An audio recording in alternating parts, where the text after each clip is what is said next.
యెషయా గ్రంథం 58:11 ప్రవక్త ఈ విధంగా పలుకుతున్నాడు, యెహోవా నిన్ను నిత్యము నడిపించును అని ఆయన పలకడం మనం చూస్తున్నాం. ఈ అధ్యాయాన్ని మనం గమనించినప్పుడు దేవుడు ఇజ్రాయేల్ ప్రజల విమోచన కొరకు మాట్లాడుతూ వారు ఆచారపరమైన కార్యక్రమాలు చేస్తున్నారు గాని, వారు ఉపవాసాలు ఉంటున్నారు గాని ఆయన మాట వారు వినేవారుగా ఉండట్లేదని వారికి తెలియజేస్తున్నారు. వాళ్ళ ఆచారాలు పాటించడం కన్నా ఆయన మాట విని దాని ప్రకారం నడుచుకున్నప్పుడు వారిని ఖచ్చితంగా ఆయన ఆశీర్వదిస్తానని, వారిని నిత్యము ఆయన నడిపిస్తానని తెలియజేస్తున్నాడు. ఇక్కడ ఆయన నడిపిస్తే ఎలా ఉంటుందో కూడా ప్రవక్త పలుకుతున్నాడు. ఆయన మనల్ని బలపరుస్తాడని, మనం నీరు కట్టిన తోటలా పచ్చగా ఉండడానికి ఆయన సహాయం చేస్తాడని ప్రవక్త తెలియజేస్తున్నాడు. అవును, ఈ రోజు మన దేవుడు మనల్ని నడిపించేవాడు.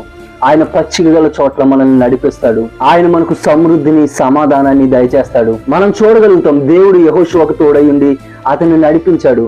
అందుకే యెహోషువ తాను వెళ్ళిన ప్రతి చోట విజయాన్ని పొందుకున్నాడు. ఈరోజు మనం కూడా దేవుని మాట వింటే ఆయన మనల్ని నడిపిస్తాడు. మనం చేసే ప్రతి పనిలో మనకు సఫలతను దయచేస్తాడు. కాబట్టి ఈ రోజు మనం ఆయన మాట విందాం. అప్పుడు దేవుడే మనల్ని నడిపించి మనం నీరు కట్టిన తోటలో ఉండడానికి సహాయం చేస్తాడు. అటువంటి కృప దేవుడు మనందరికీ దయచేయును గాక. ఆమేన్.